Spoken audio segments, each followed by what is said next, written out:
Hello friends, कैसे हैं आप लोग। मैं एक बार फिर से सीए रोहित बिश्नोई और आपके लिए लाया हूं बहुत ही ज़्यादा यूजफुल, बहुत ज़्यादा इंपॉर्टेंट वीडियो।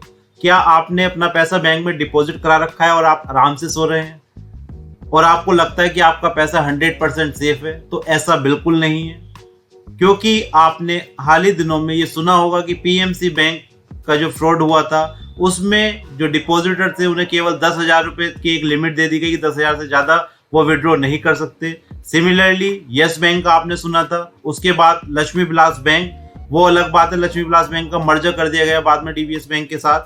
तो ये सारी सिचुएशंस आपकी लाइफ में आती रहती हैं, तो आपको ये जानना बहुत ज़रूरी है कि आपने जिस बैंक में अपना पैसा रखा है वो सेफ है या नहीं है। इन केस अगर आपका पैसा डूब जाता है उस केस में आपको कितना अमाउंट मिलेगा। तो आज की हमारी वीडियो इसी टॉपिक पर है कि इन केस अगर बैंक फेल हो जाता है तो आपको कितना इंश्योरेंस आपको मिलेगा। इस वीडियो में हमने बिल्कुल डिटेल में बनाया है, तो इस वीडियो को प्लीज स्किप ना करें और लास्ट तक जरूर देखें। और आइए स्टार्ट करते हैं आज का टॉपिक।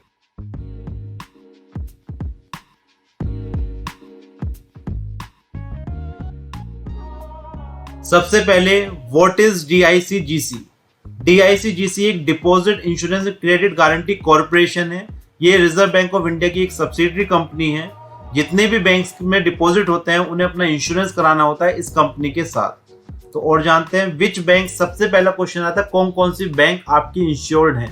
तो यहाँ पर कॉमर्शियल बैंक्स, फॉरेन बैंक्स की branches, cooperative banks, urban cooperative banks, almost सारी बैंक के कवर हैं। बट जो कोऑपरेटिव सोसाइटी होती है वो यहाँ पर इंश्योर्ड नहीं होती। तो सबसे पहले आप देखिए आपका बैंक कहाँ पर है। कोऑपरेटिव सोसाइटी में तो कहीं आपने अकाउंट नहीं खुलवा रखा। अब खुलवा रखा है तो उन्होंने कोई अलग से इंश्योरेंस तो नहीं ले रखा है तो आज ही अपना अकाउंट बंद कराकर आप एक बैंक में लेकर आइए जिससे आपका डिपॉजिट जो है इंश्योर हो सके। आगे चलते हैं। अब what does the DICGC insure. DICGC किस किस चीज का इंश्योरेंस करता है? तो DIGC insures all deposit such as saving, fixed deposit, recurring etcetera except the following types of deposit. जो डिपॉजिट होंगे फॉरेन गवर्नमेंट्स के, सेंट्रल स्टेट गवर्नमेंट्स के, इंटर बैंक, बैंक आपस में जो डिपॉजिट लेता है, deposit of the state land development banks with the state cooperative bank, any amount due on account of and deposit received outside India, उसका कोई insurance नहीं होने का, और any amount which has been specifically exempted by the corporation with the previous approval of RBI. तो कुल मिलाकर बात यह है कि आपका पैसा सिक्योर है अगर जो मैंने बैंक बताई उसमें आपने पैसा रखा है। अब कितना सिक्योर है वो हम आगे देखेंगे। ये आ गया what is the maximum deposit amount insured by DICGC. तो यहाँ पर जो पहले लिमिट थी 1 लाख रुपए, बट अभी पीएमसी बैंक का जब फ्रॉड हुआ था तो उस टाइम सीतारमण जी ने वहां पर विजिट करी तो लोगों ने उनसे कहा कि मैडम ये क्या हो रहा है और हमारा जो इंश्योरेंस है वो भी केवल 1 लाख रुपए का है। तो उन्होंने प्रॉमिस करा था कि हम अपने बजट में इस लिमिट को बढ़ाएंगे। तो ये लिमिट 1 लाख से 5 लाख रुपए कर दी गई है। तो 1 अप्रैल 2020 के बाद ये लिमिट बढ़कर 5 लाख रुपए हो गई है। तो ईच डिपॉजिटर इन ए बैंक अब कितना इंश्योरेंस होगा? 5 लाख। अब 5 लाख रुपए किस चीज का? प्रिंसिपल प्लस इंटरेस्ट दोनों मिलाकर जो अमाउंट होगा, और 5 lakh which ever is lower वो आपको अमाउंट क्लेम में मिलेगा। अब यहाँ पर और चीज आ जाती है, deposit held by in the same right in the same capacity as on the date of liquidation or cancellation of bank license or the date on which the scheme of amalgamation, merger, reconstruction comes into force। इस चीज को हम आगे बढ़ेंगे, आगे मतलब detail में discuss करेंगे। अभी आपके लिए मेन इंपोर्टेंट क्या है, अभी आपका जो इंश्योरेंस का अमाउंट है 5 लाख और जो आपने amount deposited plus interest which ever is lower वो आपको अमाउंट दिया जाए। How will you know whether your bank is insured by the DICGC और नॉट? जनरली एक बोर्ड लगा रहता है बैंक में, और कुछ बैंकों ने अपनी पासबुक, चेकबुक्स पे भी स्टैम्प लगा के देनी स्टार्ट कर दी कि जो आपका डिपॉजिट है वो इतने अमाउंट से सिक्योर है। स्टिल अगर आपको ऐसा नहीं लगता तो आप बैंक मैनेजर से अकाउंट ओपन करने से पहले सबसे पहले जाके ये पूछेंगे कि आपका बैंक जो है डीआईसीजीसी के अंडर कवर है या नहीं है। आगे चलते हैं। What is the ceiling on amount of insured deposit kept by one person in different branches of a bank? For example, अगर एसबीआई की आपने 10 ब्रांच में 10 अकाउंट खुलवा रखे हैं तो क्या आपका इंश्योरेंस का अमाउंट 5 लाख इंटू 10 50 लाख रुपए हो जाएगा? तो नहीं, आपका अमाउंट जो है वो 5 लाख ही रहेगा। आपने जितने भी अकाउंट में डिपॉजिट कर रखा है सबको टोटल करा जाएगा। Total amount for example 6 lakh रुपए आता है तो भी आपको इंश्योरेंस 5 लाख रुपए मिलेगा। अगर आपका 50 लाख रुपए होता है तो भी आपका 5 लाख रुपए मिलेगा, क्योंकि जितनी भी ब्रांचों में आपने अकाउंट खुलवा के सेम बैंक की सबका एग्रीगेट करा जाएगा। यहाँ पर आप पढ़ सकते हैं the deposit capped in different branches of a bank are aggregated, सबका टोटल करा जाएगा for the purpose of insurance cover and maximum amount कितना होगा 5 लाख रुपए। आगे चलते हैं। क्या डीआईजीसी इंश्योर करेगा प्रिंसिपल ऑन एन अकाउंट और बोथ प्रिंसिपल एक्टिविटी? मैं आपको पहले ही बता चुका हूं दोनों चीजें इंश्योर्ड होगी, but subject maximum amount 5 lakh होना चाहिए।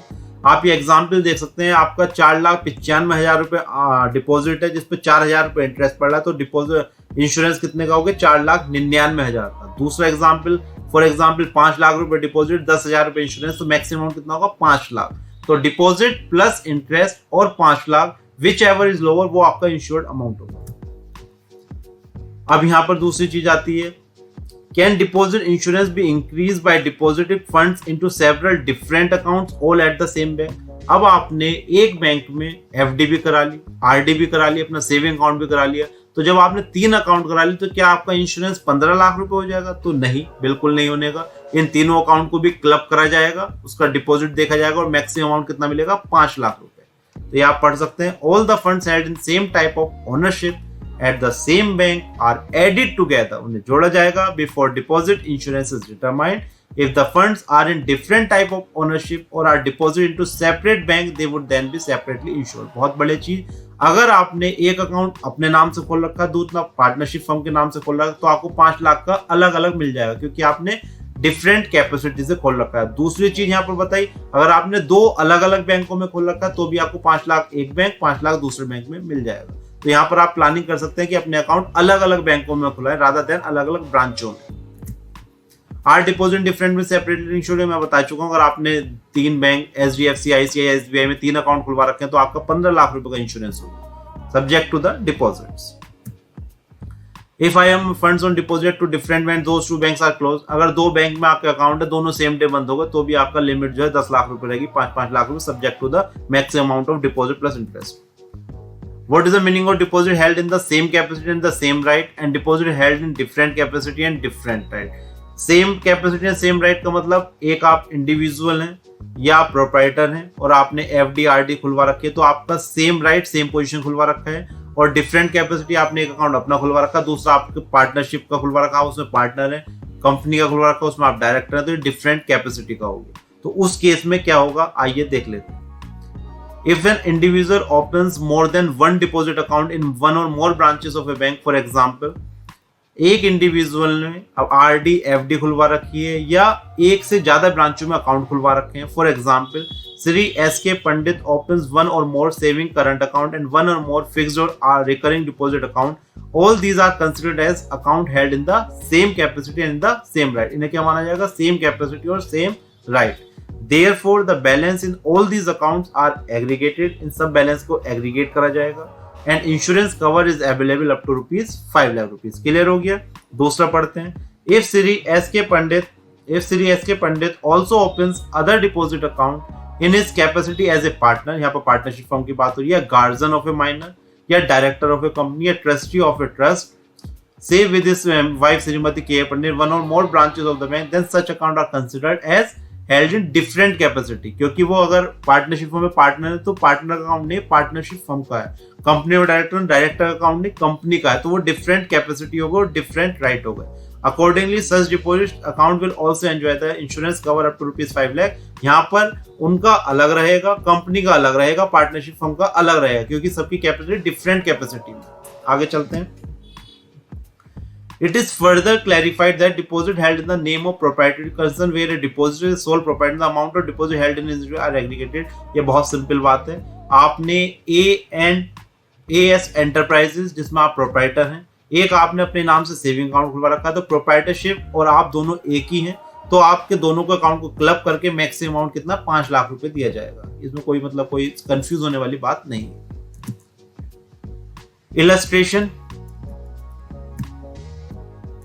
देखिए, इसमें एस के पंडित पहले में इंडिविजुअल है, 4,17,200 सेविंग में है, 22,000 करंट में है, 80,000 की एफडी है, टोटल डिपॉजिट 5,19,200 रुपए है, तो इंश्योर्ड कितना होगा 5 लाख रुपए। पार्टनर है, पार्टनर ने 4,75,000 रुपए ये कर रखे करंट, 50,000 ये, तो टोटल पार्टनरशिप फर्म के अकाउंट में 5,25,000 है, मैक्सिमम कितना होगा 5 लाख रुपए। तीसरा एस के पंडित यहाँ पर गार्जियन है अरिजीत के, तो यहाँ पर भी डिफरेंट कैपेसिटी में है, 97,800, 3,80,000, टोटल 4,77,000, तो यहाँ पर 5 लाख से कम है यानी 5 लाख, और deposit plus interest which ever is lower यानी 4,77,800 का कवर होगा। यहाँ पर डायरेक्टर है जेके उद्योग लिमिटेड का अकाउंट है, डायरेक्टर है तो भी इनका मैक्सिमम 5 लाख रुपए होगा। और लास्ट वाले में ज्वाइंटली इन्होंने अकाउंट खुलवा रखा किसी के साथ, तो यहाँ भी 5 लाख रुपए का इन्हें कवर मिलेगा। यहाँ पर डिफरेंट कैपेसिटी है तो सब में अलग अलग कवर दे दिया जाएगा। आगे चलते हैं। If more than 1 deposit account, ये मैं बता चुका हूं, जैसे एक ही बंदे ने अगर सेविंग करंट एफडी खोल रखे हैं सबका क्लब हो जाएगा। अब यहाँ पर क्या है, ज्वाइंट ओनर की बात हो रही है, किसी ने ज्वाइंटली अकाउंट खोल रखे, for example A B C 3 joint owner है, उन्होंने तीनों ने एफडी आरडी सेविंग अकाउंट खोल रखे हैं, तो इन तीनों के अकाउंट को क्लब कराया जाएगा और मैक्सिमम इंश्योरेंस होगा 5 लाख का। दूसरा केस क्या है, A B C 3 joint owner है, बट कहीं पहला अकाउंट ए बी ने खोल रखा है, दूसरा बी ए ने खोल रखा है, तीसरा सी ए ने खोल रखा है, तो ये तीनों अलग अलग कैपेसिटी में हो गए, तो यहाँ पर 5 लाख रुपए का सेपरेट इंश्योरेंस दिया जाएगा। एक बार रीड आउट कर लेते हैं। If more than 1 deposit account, saving, current, recurring or fixed deposit are jointly held by individuals in one or more branch of a bank, say 3 individuals A, B, C hold more than 1 joint deposit account in which their names appear in the same order, सारे नाम जो है एक same order में आ रहे हैं, then all these accounts are considered as held in the same capacity. पहले जो मैंने बात बताई थी आपको इंडिविजुअल की बताई थी, ये जो बात हो रही है ज्वाइंट ओनर्स की हो रही है। ज्वाइंट ओनर ने एक से ज्यादा अकाउंट खुलवा रखे हैं, बट उनके जो नेम है वो सेम ऑर्डर में आ रहे हैं, तो भी उनके सारे अकाउंट को क्लब करके 5 लाख रुपए की मैक्सिमम लिमिट दी जाएगी। Second case, however if individuals open more than 1 joint account in which their names are not in same order, यहाँ पर जो है नाम उनके सेम ऑर्डर में नहीं है। फॉर एग्जाम्पल एबीसी पहला अकाउंट उन्होंने खुलवा दिया, C B and A B C B इन्होंने क्या है सेम ऑर्डर में नहीं आ रहे, तो यहाँ पर सेपरेट अकाउंट के लिए सेपरेट 5 लाख रुपए की लिमिट दी जाएगी। इसे एग्जांपल से देख लेते हैं एक बार। अकाउंट 1 है सेविंग या current account, first account holder A है, सेकंड बी है, तो यानी मैक्सिमम लिमिट 5 लाख रुपए मिल जाएगी। दूसरा अकाउंट ए और सी है, इन्हें भी 5 लाख की मिल जाएगी। तीसरा बी और ए है, इन्हें भी 5 लाख की मिल जाएगी। Fourth case, account fourth at branch x of the bank, account holder क्या है ए बी सी है, मैक्सिमम अकाउंट कितना मिल जाएगा 5 लाख रुपए। Account fifth first account holder B C A, ये भी बिल्कुल अलग होगा, डिफरेंट ऑर्डर में 5 लाख रुपए मिल जाएगा। सिक्स रिकरिंग और फिक्स डिपॉजिट है ए और बी का, और ए और बी का यहाँ पर सेविंग अकाउंट भी था फर्स्ट वाले में, तो ए फर्स्ट और सिक्स दोनों को क्लब करके 5 लाख रुपए की मैक्सिमम लिमिट दी जाएगी। आगे चलते हैं। अकाउंट 7 एट ब्रांच बाई, अब यहाँ पे हमने पढ़ा था एक्स ब्रांच एक्स बैंक की ब्रांच में था, यहाँ पर बाई में, यानी बैंक दोनों का सेम है, तो यानी दोनों केसेस में ये क्लब हो जाएगा। क्लियर होगी बात। Account 7 first A B D, तो मैक्सिमम 5 लाख रुपए। तो अगर आपके ज्वाइंट ओनर्स हैं, उन्होंने अलग अलग अकाउंट खुलवा रखे हैं, बट उनके नाम जो है सेम ऑर्डर में आ रहे हैं, तो मैक्सिमम 5 लाख रुपए मिलेगा। अगर ज्वाइंट ओनर्स हैं बट उनके नाम डिफरेंट ऑर्डर में आ रहे हैं, ए बी सी बी सी ए सी, तो उन्हें अलग अलग 5 लाख रुपए का कवर मिल जाएगा। ये चीज बिल्कुल नई है, आप लोगों को नहीं पता होगी, बट ये बहुत इंटरेस्टिंग है, आप इसे जरूर अपने दोस्तों को भी बताइए। आगे चलते हैं। Can the bank deduct the amount of dues payable by the depositor, यहाँ पर एक चीज ये है कि आपने डिपॉजिट भी कर रखे हैं, लोन भी दे रखा है, यानी आपको बैंक से लेना भी है और बैंक को देना भी है, तो बैंक जो आपका पेमेंट करेगा नेट ऑफ करके करेगा। आगे चलते हैं। हु पे the cost of deposit insurance, bank पे करेगा डीआईजीसी को, जिससे इंश्योरेंस ले रखा है बैंक पे करेगा, बैंक की रेस्पॉन्सिबिलिटी है। व्हेन इज डीआईजीसी लायबल टू पे, जनरली 2 मंथ्स होते हैं। इन केस ऑफ लिक्विडेशन या अमलगमेशन मर्जर होगा तो उसमें डेट ऑफ अमलगमेशन से 2 महीने के अंदर अंदर वो लिक्विडेटर को देगा, अमलगमेटेड कंपनी को देगा, जो भी कंपनी बाद में फॉर्म्ड होती है वो उसकी रेस्पॉन्सिबिलिटी, वो अपने बोरोवर्स को कैसे बाद में पे ऑफ करे। Next, does the DIGC directly deal with the depositor of failed bank, नहीं, जो बैंक फेल होगा उसके डायरेक्टली वो डिपॉजिटर से डील नहीं करेगी, लिक्विडेटर के थ्रू ही डील करेगी। Can any insured bank withdraw from the DIGC, no, generally कोई बैंक विड्रॉ नहीं कर सकता, क्योंकि आरबीआई का अप्रूवल जब भी मिलता है जब आप डीआईजीसी से कवर होते हैं। Can the DIGC withdraw deposit insurance coverage from any bank, no, unless otherwise कोई स्पेशल कंडीशंस होते हैं। तो दोस्तों ये एक छोटी सी वीडियो थी, इसमें हमने आपको इंश्योरेंस को बहुत डिटेल में बताया। अगर आपके एक से ज्यादा अकाउंट है तो क्या होगा, अगर आपके ज्वाइंट अकाउंट है तो क्या होगा, पार्टनरशिप का अकाउंट है तो क्या होगा। तो इस वीडियो को देखने के बाद जो मैं कंक्लूजन देना चाहूंगा, आप अपने अकाउंट अलग अलग बैंकों में खुलाएं रादर देन एक ही बैंक की कई ब्रांचों में। अगर आपके पास 50 लाख रुपए, अगर आप उसे 10 बैंकों में खुलवा लेंगे तो आपका वो पूरा अमाउंट सिक्योर हो जाएगा।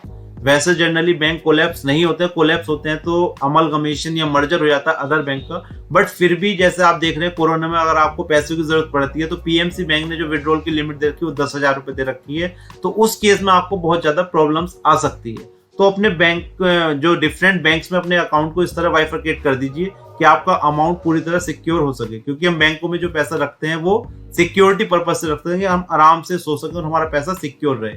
क्योंकि हम मार्केट में इन्वेस्ट करते हैं तो उसके नीचे एक लाइन लिखी रहती है, it is subject to market risk, क्योंकि हम मार्केट में इसलिए लगाते क्योंकि वहां पर रिस्क है, और अगर यही रिस्क बैंक में रहा तो हमारा पैसा कहीं भी सिक्योर नहीं रहेगा। तो आपको अपना पैसा डिफरेंट बैंकों में डिवाइड करना है। और एक और चीज मैं आपको बताना चाहूंगा, आप देखना चाहते हैं कौन से बैंक ज्यादा सिक्योर हैं, तो आरबीआई ने 2018 में ये एक मतलब वो दिया था कि सबसे ज्यादा जो secure bank ICIC bank, HDFC bank या स्टेट बैंक, ये तीनों बैंकों को सबसे ज्यादा सिक्योर बताया था। मैं ये नहीं कह रहा बाकी अदर बैंक सिक्योर नहीं है, बट इसमें रिस्क वेटेड एसेट्स जो है वो कम है, रिस्क रेशियो इन बैंकों का कम है, तो ये these are the most secured bank. बाकी आप मार्केट कैपिटलाइजेशन को भी बेस ले सकते हैं और देख सकते हैं कौन से बैंक ज्यादा सिक्योर्ड है। मैं आपको दिखा भी देता हूँ। तो ये लिस्ट आ गई सेफ बैंक की, ये देखिए आप पढ़ भी सकते हैं इसे। HDFC, state bank, ICI, axis bank, bank of Baroda, PNB, Kotak Mahindra, तो दीज आर द लिस्ट। आप आरबीआई से यहाँ भी देख सकते हैं। तो अगर आपने अपना बैंक अकाउंट किसी सोसाइटी में खुलवा रखा उसे बंद करिए, अपने एक ही बैंक में ज्यादा डिपॉजिट कर रखा उसे भी बाइफरकेट करिए, जिससे आपका पैसा सुरक्षित रहे। तो दोस्तों एक छोटी सी वीडियो थी, मैं आशा करता हूँ आप मेरी वीडियो से सेटिस्फाई होंगे और इस वीडियो को ज्यादा से ज्यादा लोगों से शेयर करिए, क्योंकि आपकी हार्ड अर्न्ड मनी जो बहुत इंपॉर्टेंट होती है और आपको जब जरूरत होती है वो पैसा अगर आपको नहीं मिलता तो आप टूट जाते हैं। तो मैं आशा करता हूँ इस वीडियो से आज ही आप अपना एक्शन लीजिए, क्योंकि हमारा चैनल जो है आपको अवेयर करना भी और आपको इन चीजों को इम्प्लीमेंट करना भी है। तो दोस्तों ये छोटी सी वीडियो थी, हम मिलेंगे नेक्स्ट वीडियो में। Bye bye, thank you.